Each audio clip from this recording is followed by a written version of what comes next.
471 kutoka familia zisizojiweza katika kaunti ya Nairobi wamepokea mgao wa msaada wa elimu kutoka serikali ya kaunti. Msaada huo wa kima cha shilingi milioni 56 unatarajiwa kuwanufaisha wanafunzi kutoka shule za umma za baraza la jiji na zile za kaunti, kila mwanafunzi akipokea mgao wa karo wa shilingi 54,000. Hafla hiyo iliongozwa na waziri wa elimu kaunti ya Nairobi, Ann Lokidor.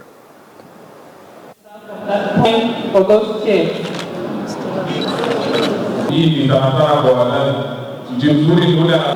we honor your hard work, we look to your future achievements, we invest in you because we believe in you and we are giving you the power. My husband passed away. I'm left with 3 kids. Our living standard is very poor, and I appreciate the Lord very much for the day. It released us the stress of staying at home while others of our age are reading. At least it promises us a brighter future. It shows us that there is still hope in every situation.